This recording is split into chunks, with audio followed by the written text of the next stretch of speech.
Que festa linda, porque Ele merece, porque Ele é digno. E isso é o mínimo que podemos fazer para Ele. Mostrar aqui na terra uma união pela qual Ele nos deixou lá nos céus. Que alegria, queridos. O coração está aqui transbordando de alegria. E é tempo de nascimento. Nesse tempo de nascimento, não pode deixar que em você brote alguma coisa. Se nesse tempo não tem algo brotando no seu coração, se nesse tempo não tem algo nascendo no seu coração, querido, eu preciso dizer a você que você não entendeu a mensagem da cruz.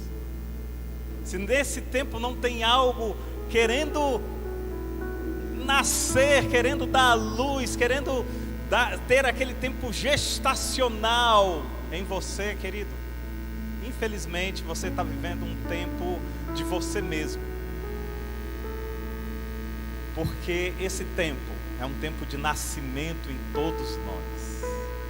E ele nasce, como bem falou o pastor Orlando, ele nasce a cada dia. Mas aprove a Deus que nós nós fôssemos comemorar nesse tempo. Porque se não fosse do agrado do coração dele, ou se ele não permitisse, pelo menos, nós não estaríamos comemorando. Mas já que nós estamos comemorando nesse tempo o nascimento de Cristo, brota algo em você para que nasça e entregue a Ele. Amém? Eu queria que você abrisse sua Bíblia em Lucas capítulo 2. Lucas capítulo 2, verso 1. Diz assim: naqueles dias foi publicado um decreto de César Augusto, convocando toda a população do império para recensear-se. O primeiro recenseamento foi feito quando Quirino era governador da Síria. Todos iam alistar-se, cada um à sua própria cidade. José também subiu da Galileia, da cidade de Nazaré, para a Judeia, a cidade de Davi, chamada Belém, por ser ele da casa e família de Davi, a fim de alistar-se com Maria, sua esposa, que estava grávida. Estando eles ali, aconteceu completar-se-lhes os dias, e ela deu à luz o seu filho primogênito. Enfaixou e o deitou numa manjedoura, porque não havia lugar para eles na hospedaria. Amados, a Bíblia nos relata aqui nessa passagem que Maria estava prestes a dar à luz, e houve um decreto do imperador César Augusto, e nesse decreto ele convocou todos do império para um recenseamento. E como José era da linhagem de Davi, José precisou se alistar lá em Belém, cidade de Davi, apesar de eles estarem em Nazaré. E aí José sai da região da Galileia e vai para a região da Judeia para se alistar. Quando eles chegam em Belém, Maria sente as dores do parto.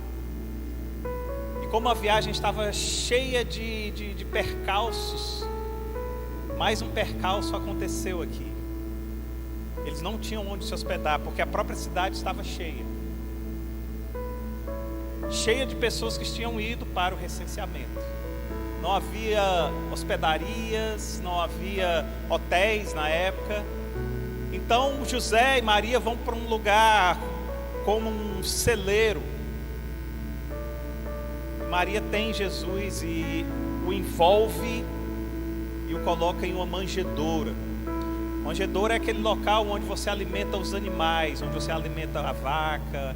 Hoje, aqui no Ceará é um pouco mais difícil, mas quando você está viajando ali pelo sul, você vê aquelas fazendas, você vê um monte de manjedoura.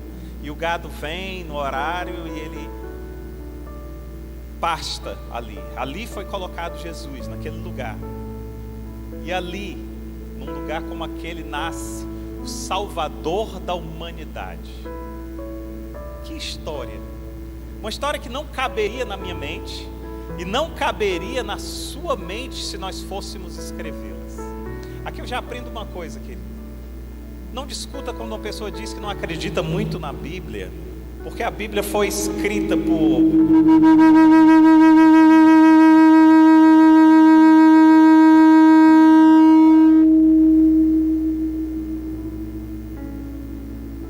Oi. Não acredite muito nas pessoas que dizem, aliás, não dê muita credibilidade nas pessoas que dizem que não acreditam na Bíblia porque a Bíblia foi escrita por homens. Porque na verdade essas pessoas estão usando jargões de outras pessoas, que usaram esses jargões porque estavam usando jargões de outras pessoas, quando na verdade homem algum teria essa ideia em mente, de pegar o Salvador da humanidade e colocá-lo numa manjedoura. Impossível isso nascer do coração e da mente de um homem. Assim como foi da vontade de Deus fazer com que Moisés batesse no cajado e o cajado abrisse o mar vermelho, foi do agrado de Deus usar homens para escrever a palavra dele. Quando uma pessoa me pergunta assim, eu digo para ela assim: então a Bíblia foi escrita por homens, a palavra de Deus foi escrita por homens. Me diga uma coisa, quem abriu o mar vermelho? Moisés ou Deus? Quem foi que abriu o mar vermelho? Se a pessoa falar assim, foi Deus, então por que Moisés bateu o cajado? Não foi Moisés quem bateu o cajado? E se a pessoa falar foi Moisés, você diz assim, você acha que se você bater o cajado, ou qualquer outra pessoa bater o cajado, vai abrir o mar? Então a palavra de Deus, ela é na qual agrada ao Senhor usar pessoas como eu, pessoas como você.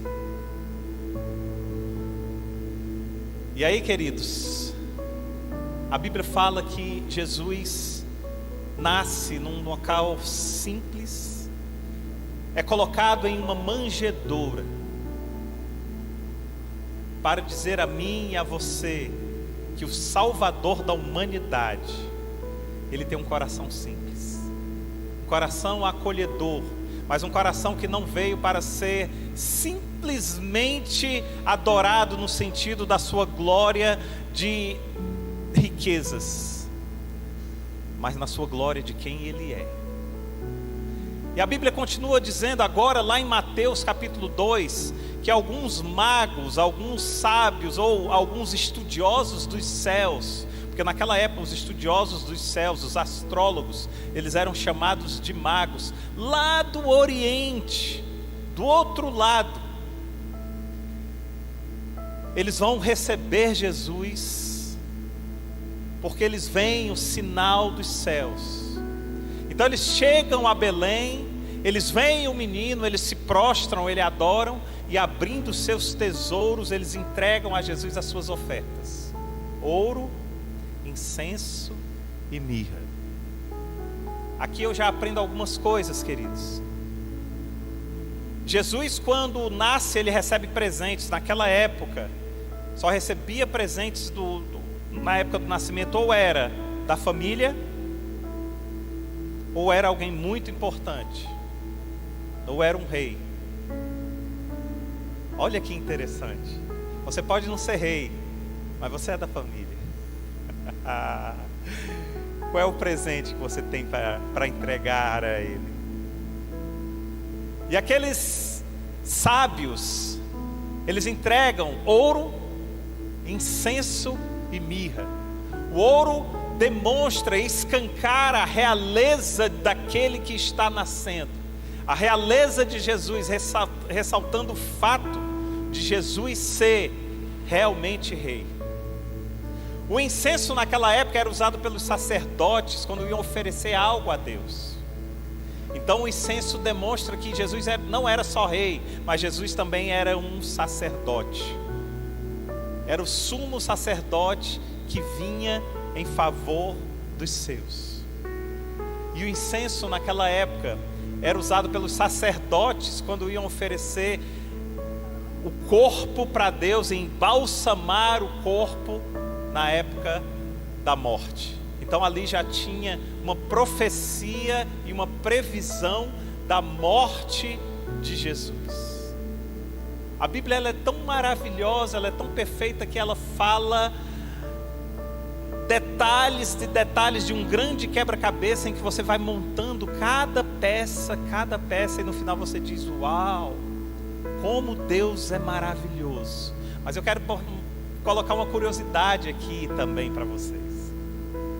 A mirra, ela era extremamente cheirosa, extremamente. Se você derramasse um pouquinho de mirra aqui, todo o ambiente ia ficar cheiroso. Por isso que aquela mulher, quando ela se derrama aos pés de Jesus, ela contamina todo o ambiente. E a mirra tem esse poder de aromatizar todo o ambiente. Mas a mirra ela tem uma outra característica. Ela é extremamente amarga.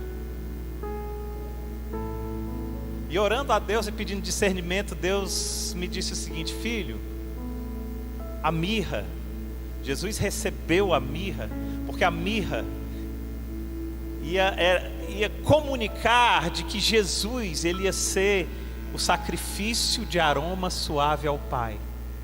Mas ao mesmo tempo a mirra ia comunicar que Jesus precisaria provar o amargo da morte para ser esse aroma.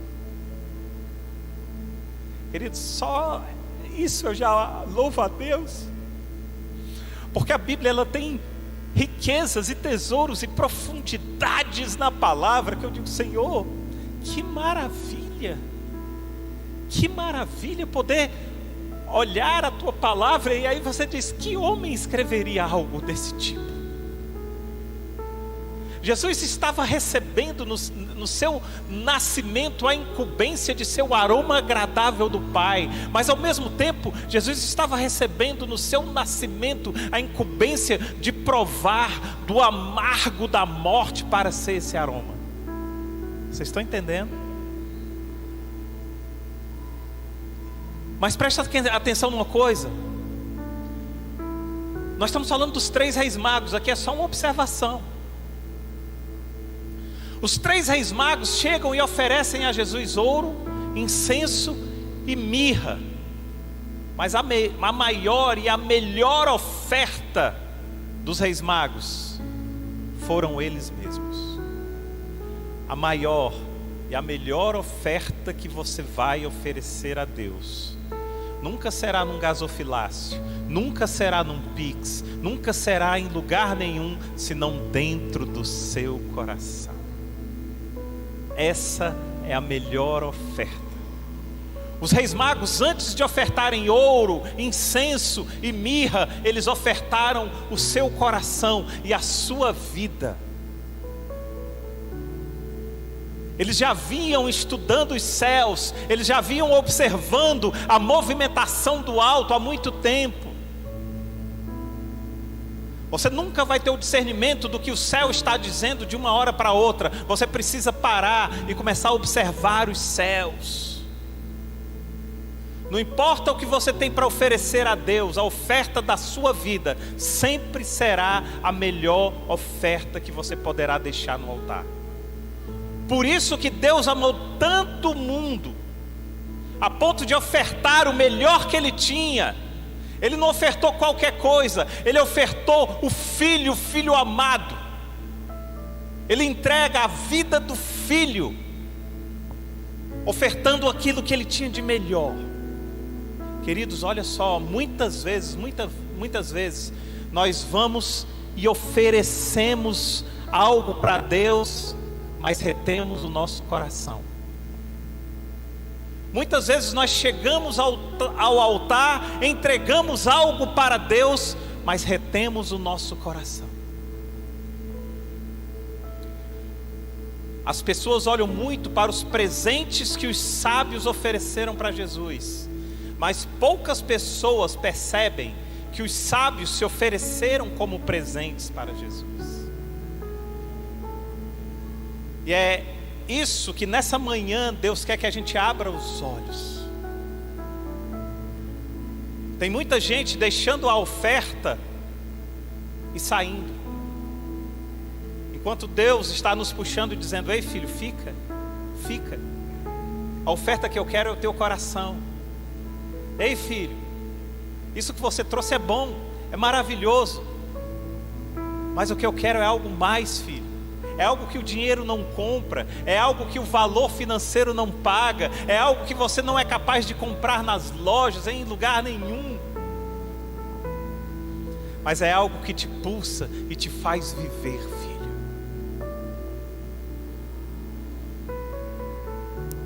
Adoração é sacrifício. Adoração é entrega. Por isso, todo culto começa com uma adoração, para que antes que o culto comece, você possa entregar o seu melhor, o seu coração. E quando você entrega o seu coração, Deus recebe isso. Agora sim, agora eu posso levá-lo a um lugar, e nesse lugar nós teremos um tempo de intimidade. É sobre isso. E deixa eu te dizer uma coisa: pastor, mas eu não sou um adorador, eu não sei cantar. Querido, a adoração, ela extrapola muito além disso. A adoração é muito mais do que isso. Deus nos fez adoradores, mas apesar disso, Ele ainda continua procurando verdadeiros adoradores que o adorem em espírito e em verdade. Eu vou contar uma história para vocês. Ela é tão profunda que eu não consegui ainda discernir a profundidade do discernimento da amplitude dessa palavra. Mas preste atenção. Lúcifer era um adorador, um anjo adorador. E Lúcifer corrompe o seu coração, e por corromper o seu coração, Lúcifer cai. E em determinado momento da história, Deus coloca no coração de Deus um desejo de fazer um adorador chamado homem. Preste atenção, querido. E Deus começa a preparar um lugar para receber esse adorador. E Deus começa a preparar um jardim. Vocês estão me acompanhando? E Deus começa a preparar um jardim. E enquanto Deus prepara o jardim, Lúcifer, que já havia caído, Lúcifer fica olhando e observando toda aquela preparação para um novo adorador que surgiria em lugar daquele que havia caído. E quando Deus pega o pó da terra e Deus começa a criar algo, Lúcifer chega perto de Deus e diz: o que é isso que você está fazendo? Aí Deus diz: eu estou criando um novo adorador chamado homem. Mas presta atenção numa coisa, querido. Só existem duas formas de você adorar a Deus: através da harpa. Por isso que a Bíblia diz que quando o rei Saul estava atribulado de espírito, ele chamava o pequeno Davi para que ele dedilhasse a harpa, e o dedilhado da harpa do pequeno Davi acalmava o coração do rei. Essa é uma forma de adoração. Digamos que seria a adoração na paz, mas existe uma outra adoração, que é a adoração da guerra. Antes de toda a guerra, iam na frente os tambores batendo. Bum, bum, bum. E aqueles tambores iam marcando o passo dos guerreiros. Ei, isso continua. Não seja ingênuo espiritual. Antes de começar carnaval, o que eles fazem? Tambor.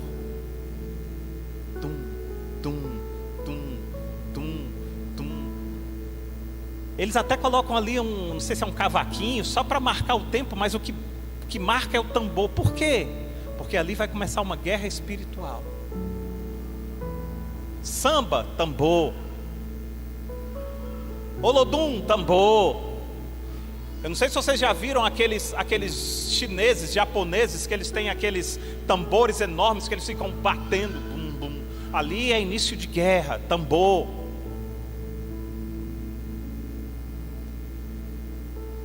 E quando Lúcifer está vendo Deus fazendo aquele novo adorador, Deus olha para as mãos do adorador e diz assim para Deus: mas esse não tem nenhum instrumento de adoração.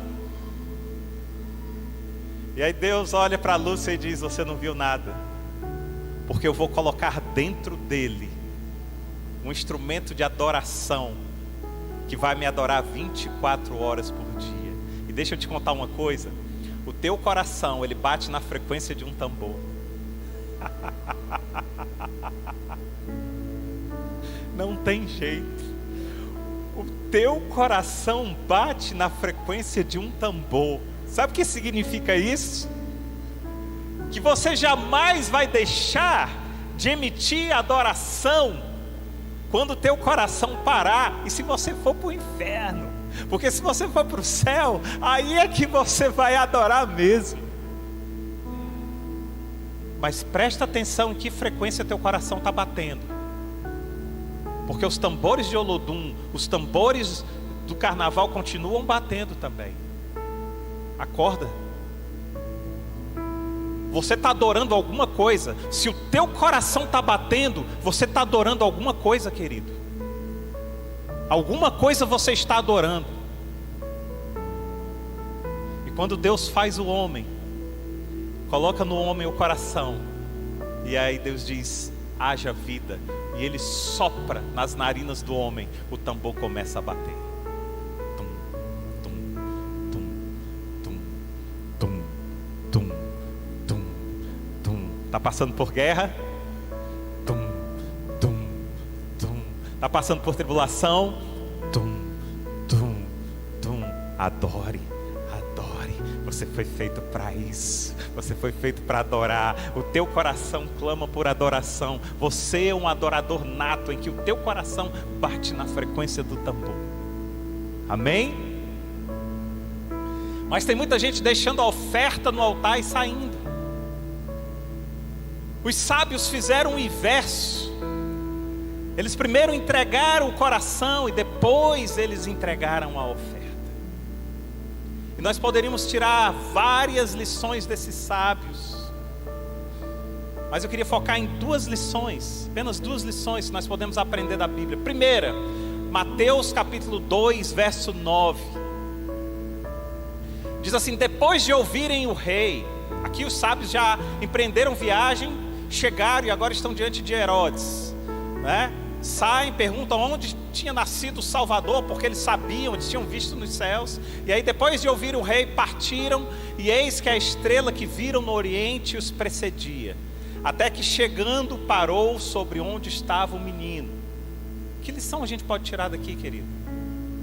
Amados, sempre existe uma direção vinda dos céus. Sempre existirá uma direção vinda do alto.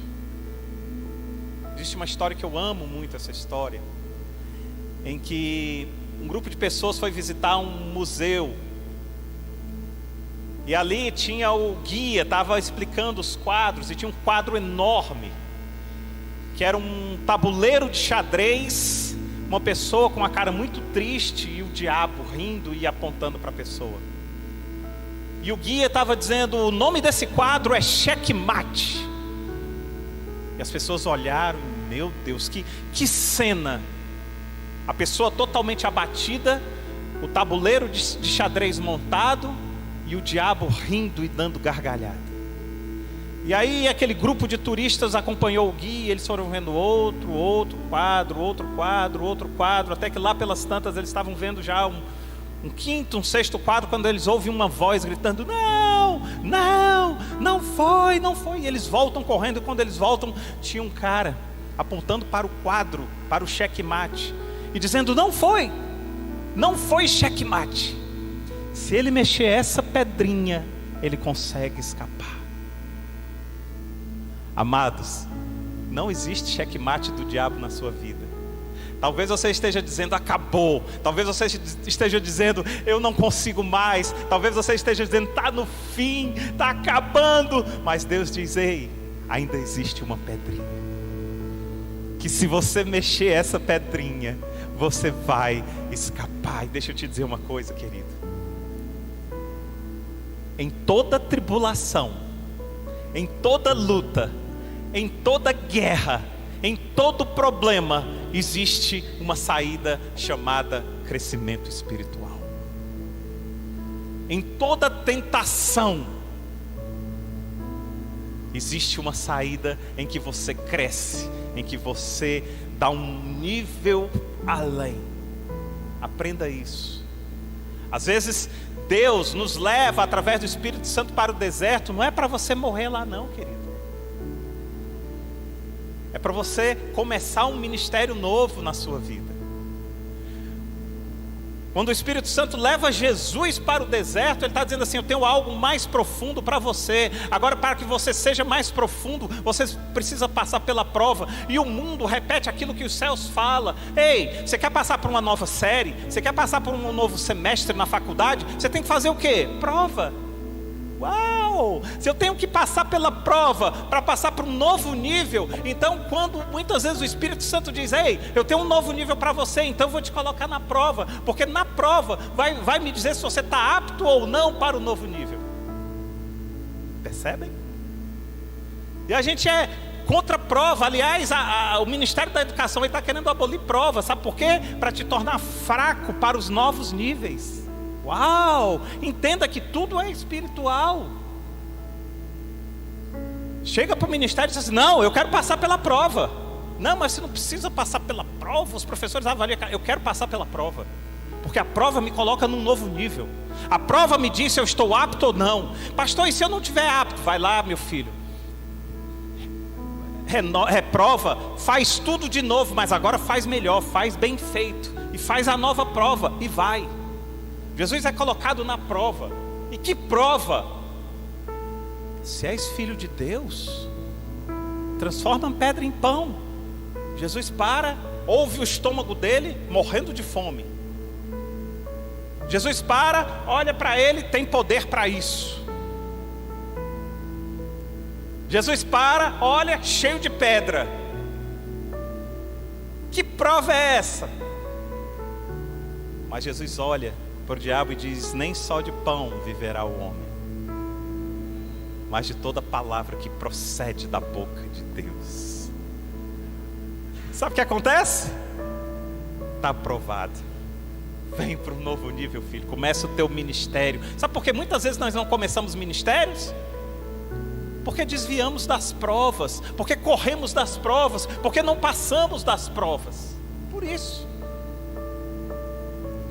Então aqueles sábios, depois de eles ouvirem o rei,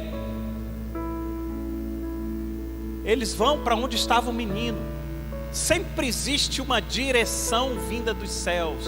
O Salmo 19 diz: os céus manifestam a glória de Deus. Ei,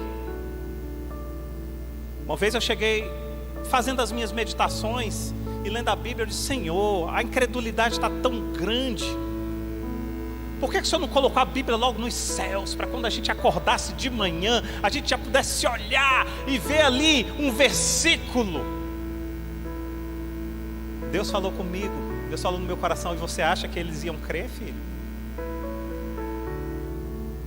Ia ser tão normal, que eles iam acordar de manhã e sequer iam olhar para os céus. Então, quando eu pego essa palavra de Deus, eu comparo com o Salmo 19, os céus manifestam a glória de Deus. Sabe o que eu falo para mim mesmo?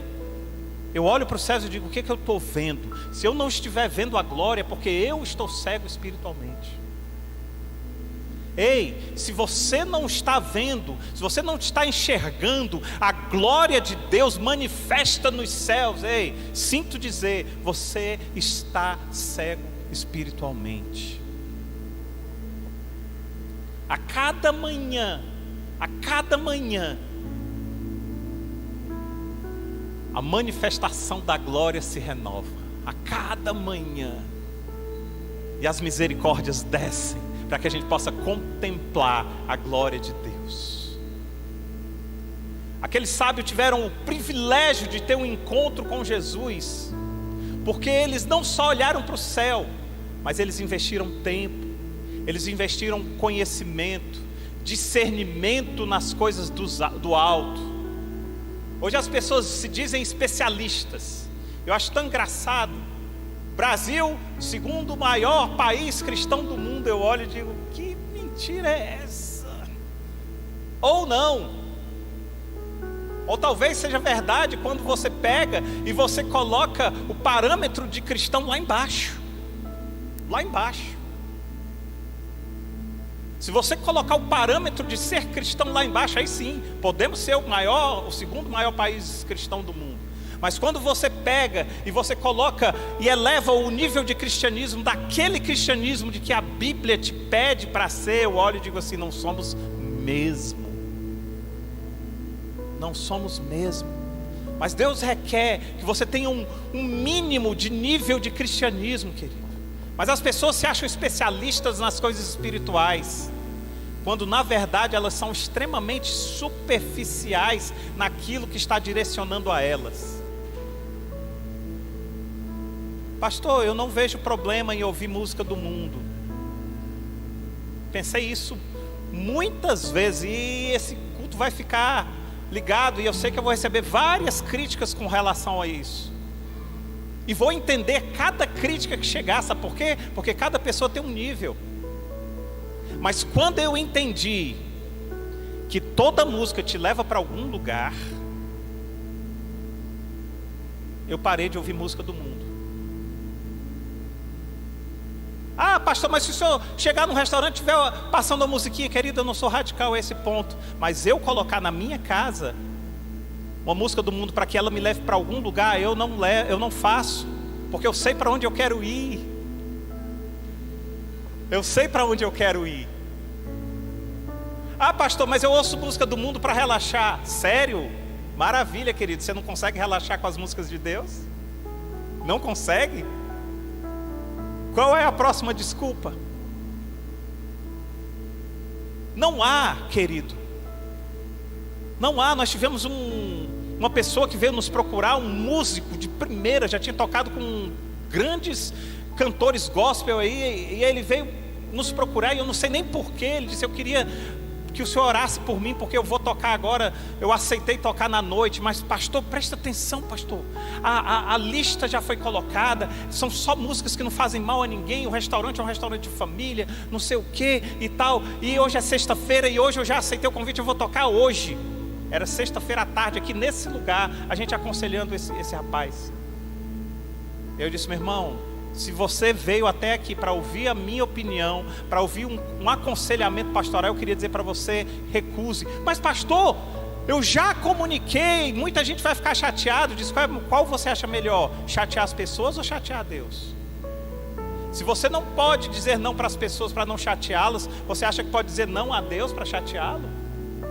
Mas deixa eu te dizer uma coisa, te leva para um lugar, você vai estar tocando lá, e naquela mesa vai ter uma família, e você vai estar convidando essa família para ir para algum lugar. Essa mesa vai ter um casal, e você vai estar convidando esse casal para ir para algum lugar. Essa mesa vai ter um casal em que eles não são casados, que estão ali, e você vai estar convidando eles para ir para algum lugar. Você quer mesmo fazer isso, querido? Tem certeza? Queridos, foi de Deus. Esse rapaz pegou o telefone e disse assim, eu não aceito. Vocês percebem que bum, bum, bum, bum, bum, bum, a guerra é constante? Percebem que bum, bum, bum, bum, a guerra é a todo momento? Vocês percebem que bum, você de lado. É uma estratégia. Ele está na guerra, a guerra está acontecendo, os tambores estão batendo, então eu vou só mudá-lo de lado, só isso. E muitas vezes a gente vai sem perceber. As pessoas hoje olham muito para a vida e muito pouco para o alto. Então eu quero convidar você para olhar e para dar mais atenção às coisas espirituais, querido. O O salmista diz: eleva os meus olhos para o monte. Ele está dizendo assim: eu tiro os meus olhos das coisas que são do mundo e eu elevo os meus olhos, eu olho mais alto. Isso é um convite, mas é também um alerta para nós que vivemos nesse mundo de olhos tão para baixo. Domingo passado nós pregamos aqui, nós descobrimos, olha que coisa maravilhosa, nós descobrimos na história de Davi e Golias, de que Golias não era o gigante da história. Tantos anos para descobrir isso. Eu estou falando por mim, tantos anos, porque eu sempre ouvi, até nas escolinhas, e eu já pedi para que as professoras da escola mudassem esse tema. Davi não era o gigante da história, o gigante da história era o Golias não era o gigante da história, o gigante da história era o Deus de Davi. As crianças precisam entender isso. Mas a gente fica, então o gigante, veio o gigante, a criança tem medo de gigante. E nós estamos preparando crianças para enfrentarem gigantes. Mas quando a gente olha para elas e diz assim: olha, deixa eu te dizer uma coisa, Golias era grande, Golias era enorme, mas o Deus de Davi era gigante. O Deus de Davi era maior. A criança está sendo preparada, sabe para quê? Bum, bum, bum, bum, bum, bum, para as guerras da vida. Prepare seu filho para ser um guerreiro, porque o tambor já bate dentro dele também, independente da idade que ele tenha. Segunda coisa que eu aprendo, presta atenção, Mateus capítulo 2, versos 11 e 12. Diz assim: entrando na casa, viram um menino com Maria sua mãe. Prostrando-se, o adoraram, e abrindo seus tesouros, entregaram-lhe suas ofertas: ouro, incenso e mirra. Sendo por divina advertência prevenidos em sonho, para não voltarem à presença de Herodes, regressaram por outro caminho à sua terra. O que é que nós podemos aprender com isso aí, queridos? Amados, quem tem Cristo jamais volta pelo mesmo caminho. Quem tem um encontro com Cristo jamais retorna pelo mesmo caminho. Aqueles sábios foram por um caminho, sim, mas a partir do momento que eles tiveram aquele encontro, eu estou falando do nível espiritual, a partir do momento que eles tiveram um verdadeiro encontro, eles não voltam mais pelo mesmo caminho. Se você está andando em voltas, visitando caminhos que você não deve visitar, te convido a ter um verdadeiro encontro. Aí lá na manjedoura, lá no local onde ele está, no secreto, que hoje não é mais manjedoura, hoje é assentado à destra de Deus Pai Todo-Poderoso, que você só consegue entrar em adoração. E quando você entrar nesse lugar, querido, ter um verdadeiro encontro com Ele, você não vai mais voltar pelos mesmos caminhos que você andou antes. Quero declarar uma coisa para vocês: eu acho muito legal esse negócio de 12 passos, eu acho muito bom isso. Mas eu também acredito num Deus que restaura de uma vez por todas, num Deus que diz: levanta-te e anda, e você não precisa mais ficar nessa cama. Acho muito bom, e eu estou ressaltando que eu acho bom e necessário. Liberto só de uma vez, mas querido, depois de liberto, saia desse lugar, volte por outros lugares. Nós não podemos descartar uma coisa e viver somente com outra. Presos, aprisionados a uma coisa. Como somos diferentes, uns necessitam, mas nem todos. Vocês estão percebendo o que eu estou dizendo? Existe uma liberdade no Senhor, em que quando você se encontra com Jesus, você diz: Senhor, agora eu sou liberto, agora muda a minha mente. Você tem que batalhar e lutar por isso. Quem tem um verdadeiro encontro com Jesus vivencia o eis que tudo se faz novo. Nós precisamos tomar posse dessas palavras, querido. Nós precisamos nos apossar. E tomar posse não é jargão evangélico, não é jargão de crente, não. Tomar posse é você receber aquilo que Deus deixou como herança para nós. Eis que tudo se fez novo. Por que você está vivendo no velho? Mas tem muito cristão que está vivendo no velho, que está andando e voltando, andando em círculo. Acabou, querido. Vai para um caminho novo. Pastor, mas é porque eu estou na prova. Exatamente, para um novo nível, um novo caminho, uma nova vereda para você. Agora vamos voltar para o nascimento de Jesus. Já estou encerrando. Presta atenção, que agora eu quero encerrar, queridos. Vários profetas, a gente está falando do nascimento do Cristo. Vários profetas já haviam previsto a vinda do Messias. O profeta Isaías, 700 anos antes, já tinha profetizado com clareza, e ele virá de uma virgem, e nascerá, aonde vai nascer, mais profecias diretas, já tinha profetizado. Os sacerdotes e os escribas que Herodes consultou sabiam onde Jesus ia nascer. Ou seja, eles tiveram pelo menos 700 anos para se prepararem. E é aqui onde eu quero que você preste atenção. Quem tem ouvidos para ouvir, ouça. Eles tiveram pelo menos 700 anos para se prepararem para a vinda do Messias. E quando o Messias veio, poucos o reconheceram. Amados, o mundo não precisa mais de evidências, o mundo precisa de fé. O mundo precisa não mais de evidência, mas de crer nas evidências que já estão postas e estão expostas. É isso que o mundo precisa.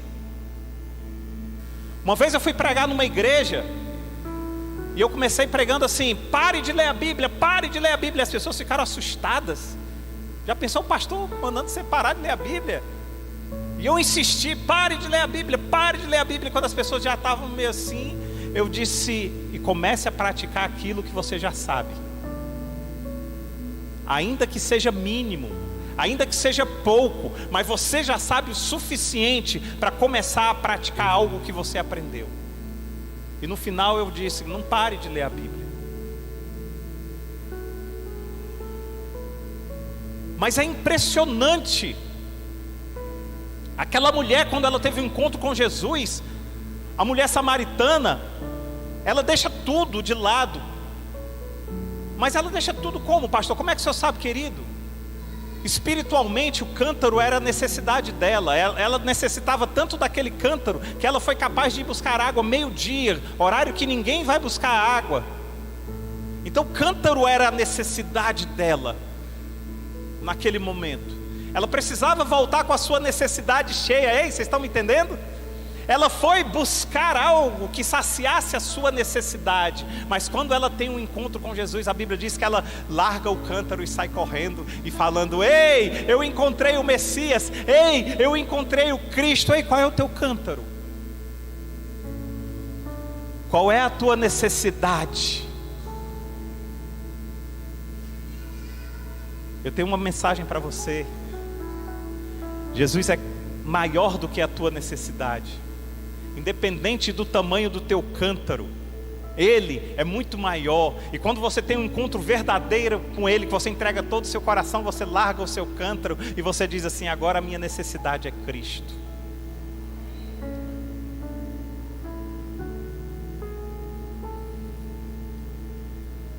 O mundo não precisa mais de evidências, o mundo não precisa mais de provas.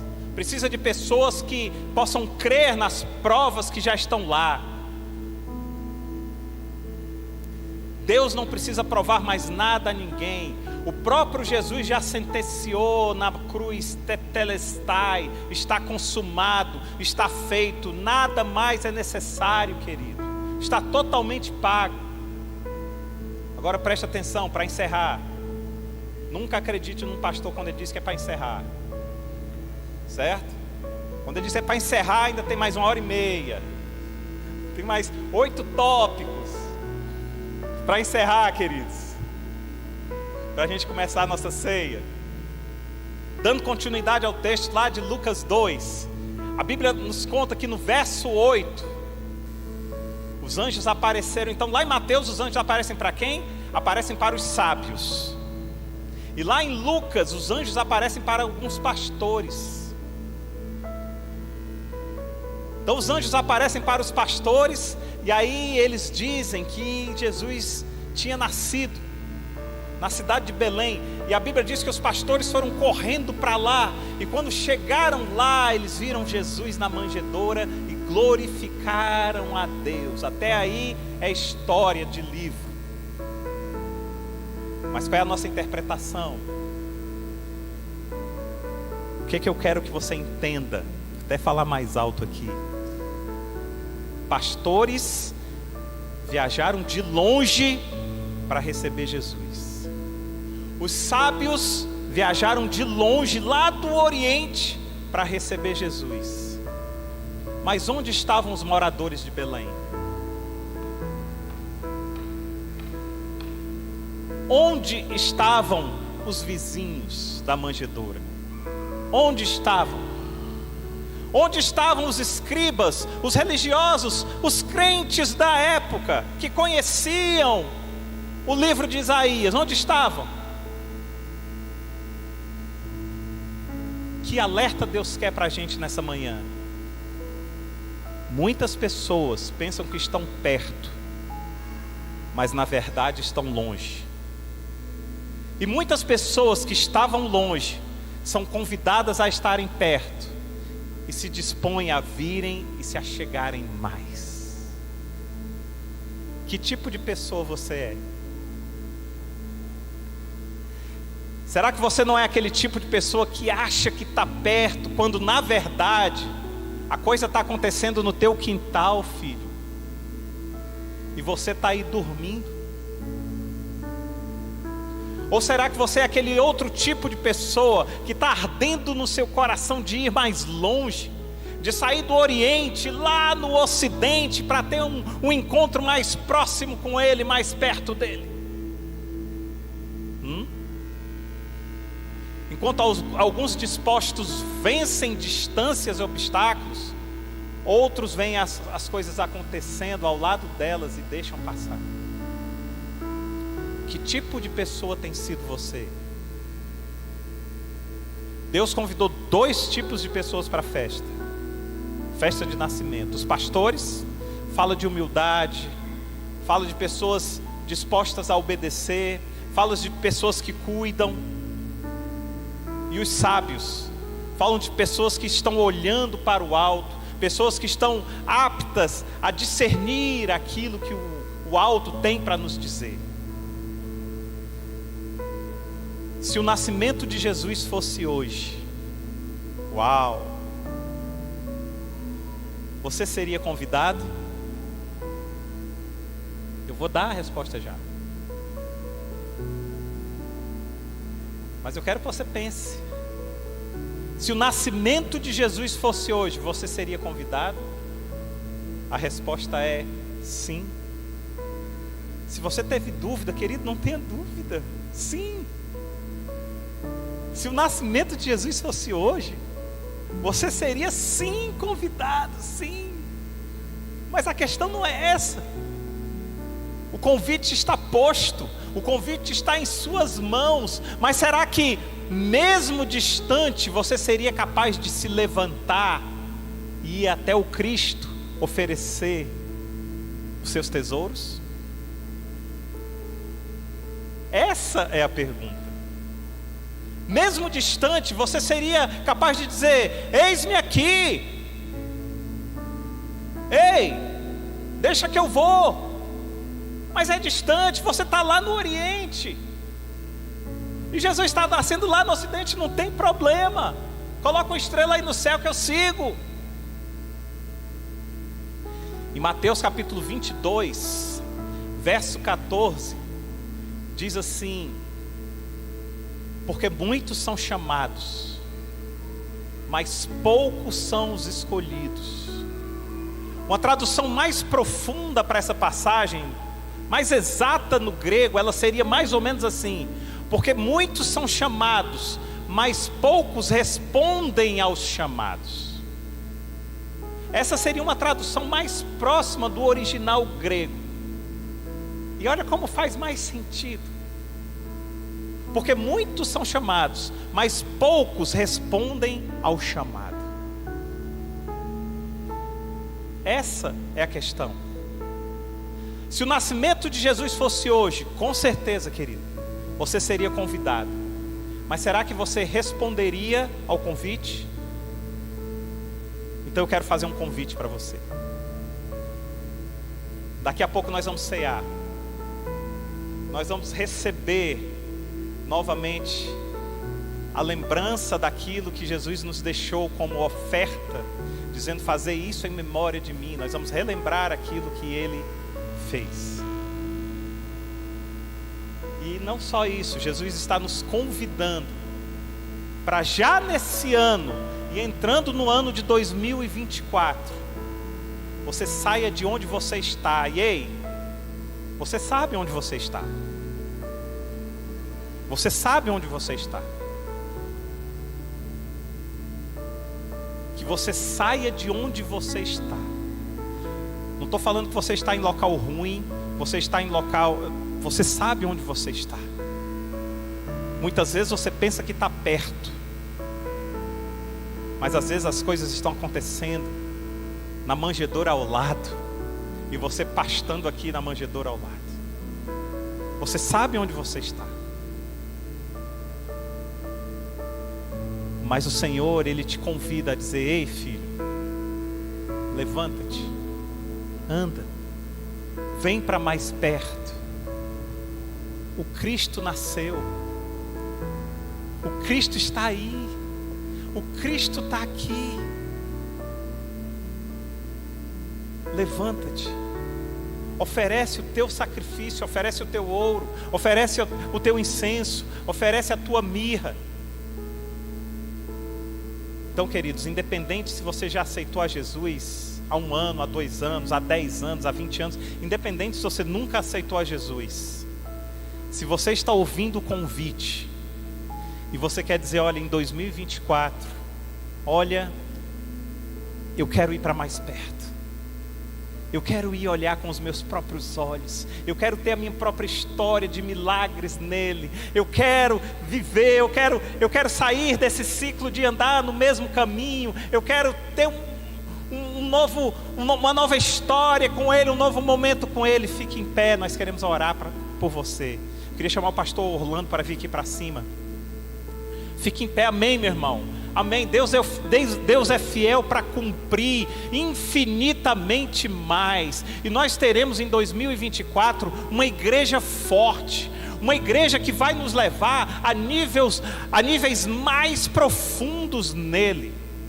Muito mais profundos nele, mas o nível mais profundo, ele é individual. Ei, eu creio em avivamentos de cidades, eu creio em avivamentos de igrejas, mas eu creio também em avivamentos individuais. Aquele avivamento que você olha para a pessoa e diz: como essa pessoa cresceu, como essa pessoa é outra pessoa em Cristo Jesus, como essa pessoa se desenvolveu, como essa pessoa está avivada. Eu creio nisso, querido, e eu tenho certeza que você que está de pé, o Senhor vai honrar. E já em 2024, já nesse processo, você vai estar mais perto dele. Você vai sair lá do Oriente, não importa de onde você esteja, e Deus vai te trazer para próximo, e você vai ter o privilégio de ser uma das visitas ilustres do Salvador. Nós queremos orar por você. E eu agradeço a Deus porque você entendeu essa mensagem, porque essa mensagem não é minha. Eu agradeço a Deus porque quando eu estava preparando essa mensagem, eu fiquei de pé. Eu disse: Senhor, se ninguém se levantar, eu vou lá para o meio e eu vou ficar em pé, Senhor. Eu não sabia o que ia acontecer aqui, querido, mas eu disse: Senhor, se o Senhor precisa de um disposto, eu quero ser esse disposto. Mas Deus hoje está me dizendo: filho, você tem irmãos dispostos, você tem uma família com você. Filho, essas pessoas também estão dispostas, e eu dou glória a Deus por isso. Sabe por quê? Porque nós vamos nos encontrar no caminho, porque eu também estou nesse processo, e nós vamos nos encontrar, querido. Eu só não quero encontrar você parado. Você pode estar até na minha frente espiritualmente, mas eu vou te dizer uma coisa: eu estou caminhando e eu estou chegando. E quando a gente se cruzar, nós vamos dar as mãos, vamos dizer: que maravilha, a gente está mais pertinho, e a estrela está apontando, e a gente está chegando. É isso, é sobre isso. Eu louvo a Deus pela vida de vocês, queridos. Obrigado em saber que eu não estou só. Obrigado, Senhor, porque Tu és fiel. Pai, Te louvamos, Pai, Te agradecemos, Senhor.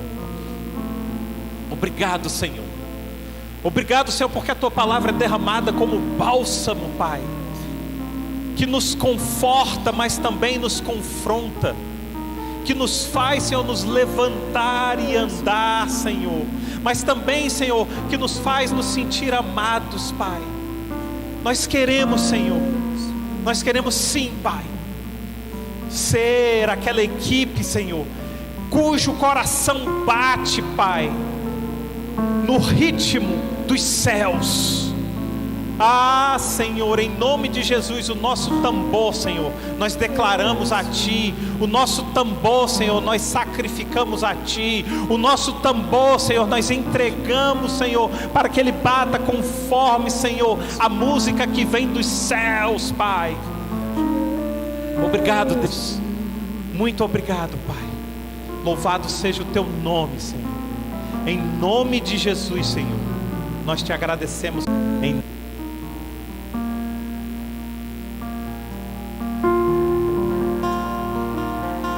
convidado à mesa, paguei minhas defesas, vim reconhecer, não mereci estar aqui. Comigo eu trouxe amigos, felizes ou feridos, gente que escutou esse chamado e aceitou. E é tão bom saber que há lugar aqui. A graça nos chamou à mesa do Senhor.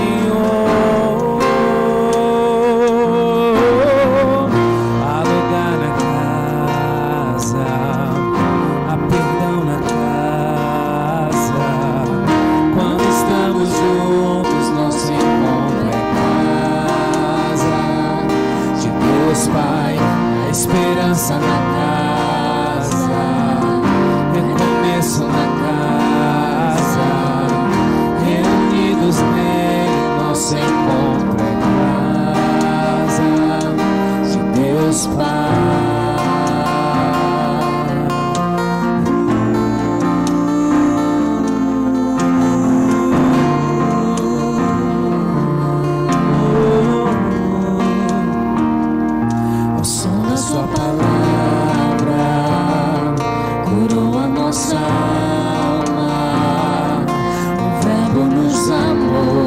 A solidão nos resgatou. E é tão bom saber que há lugar aqui. A graça nos chamou à mesa do Senhor.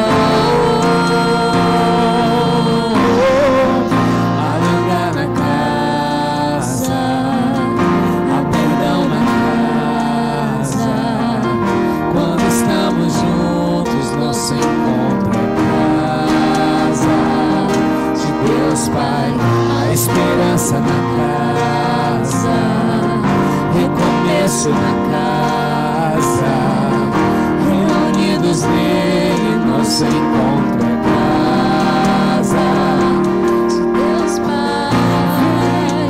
Todos os cansados venham sobrecarregados,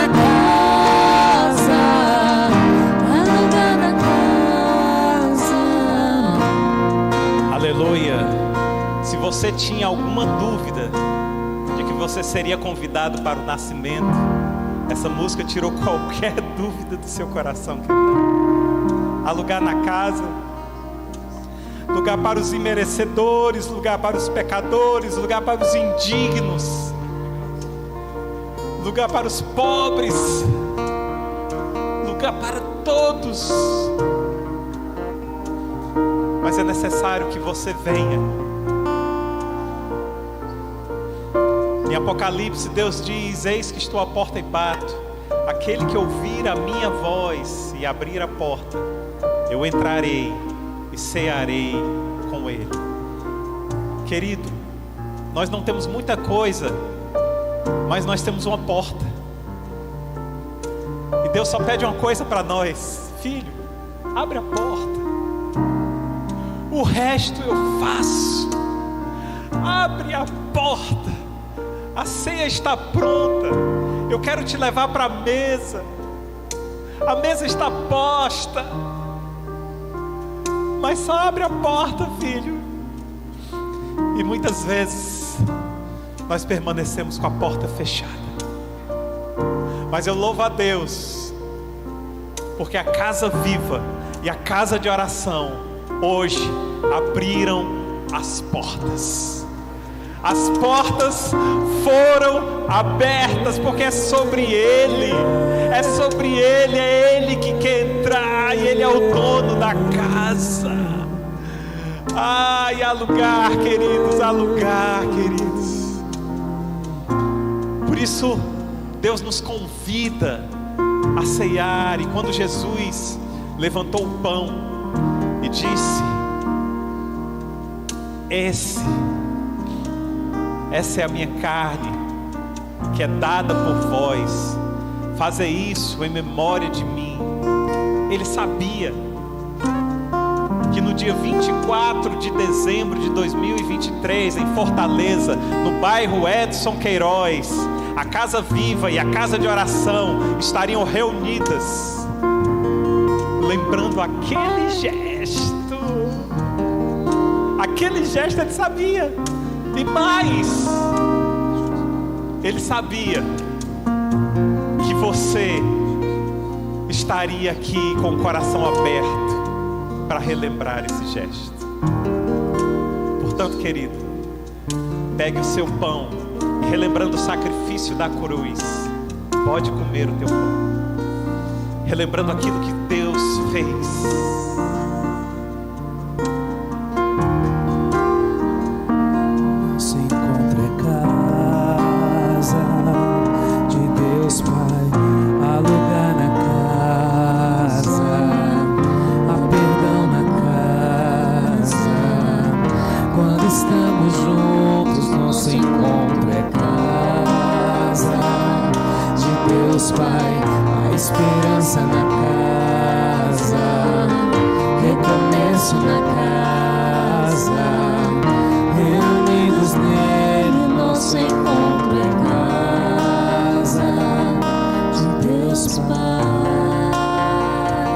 Da mesma forma, Jesus pegou o cálice e, junto com aqueles discípulos, ele disse: tomai e bebei todos vós, porque esse é o meu sangue que será derramado.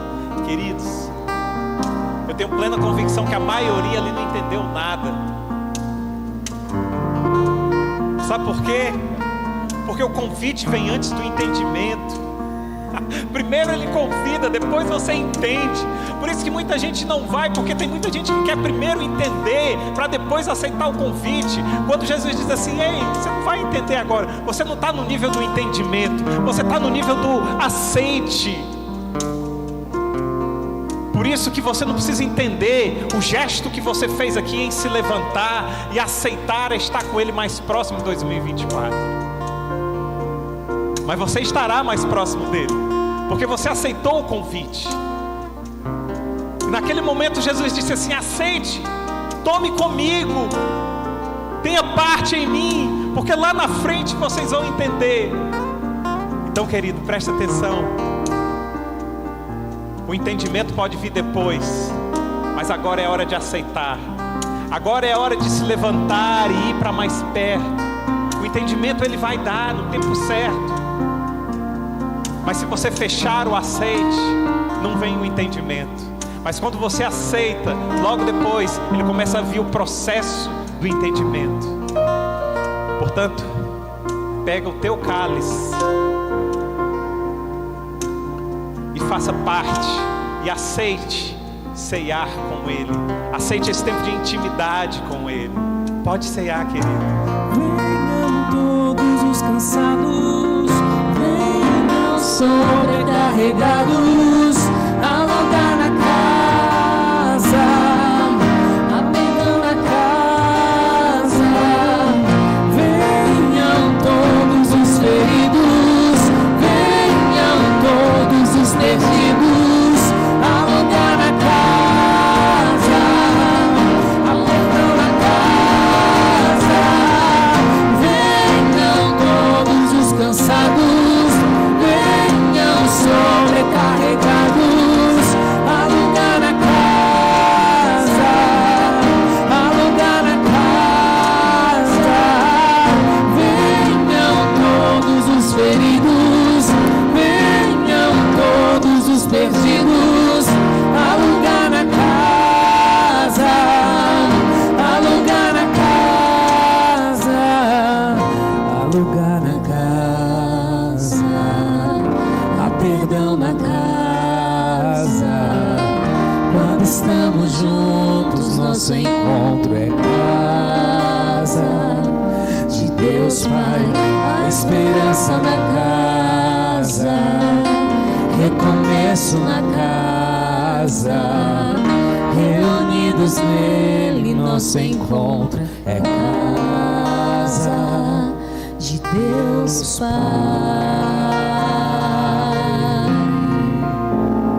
Amados, enquanto o pastor Orlando estava adorando aí, Deus estava me dizendo que Ele disse: filho, o nascimento nos céus é igual ao nascimento na terra. Primeiro vem uma gestação, e quando está próximo o nascimento, toda a família prepara um lugar para aquele que vai nascer. Tem alguém grávida aqui? Tem alguma mulher grávida? Amém, minha irmã, lá atrás. Já preparou o quartinho? Ainda não, né? Mas quando está próximo ao nascimento, a gente prepara aquele lugarzinho. E o pastor Orlando aqui adorando, junto com esse pessoal, e Deus me dizendo: o lugar de vocês foi preparado hoje. O lugar de vocês foi preparado. E eu lembro quando meu filho nasceu, sou pai de filho único. Foi um quartinho lindo, com muito amor. Simples, mas com muito amor. E eu fiquei imaginando: Senhor, que amor é esse que o meu quartinho foi preparado? Ei, teu lugar está lá pronto. E o melhor não é isso. O melhor é que só existe um tipo de aborto nos céus. É quando você diz não. Mas como você disse sim, o nascimento foi decretado. E quando o nascimento se junta com o lugar, a casa está completa. E hoje a casa está completa, porque você nasceu em Cristo e ocupou o quartinho que Ele preparou para você. Que o Senhor te abençoe e te guarde, e que a gente nunca esqueça: há lugar na casa, e o teu lugar foi preparado com muito carinho, em nome de Jesus. Amém.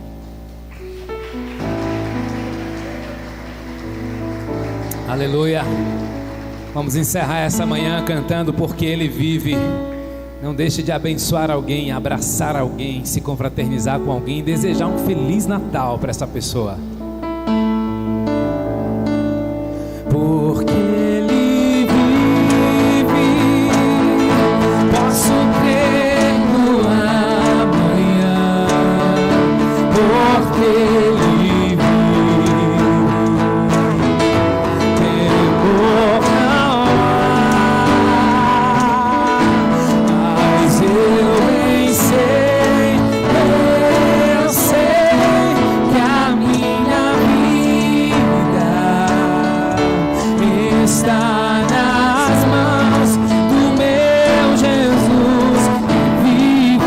está.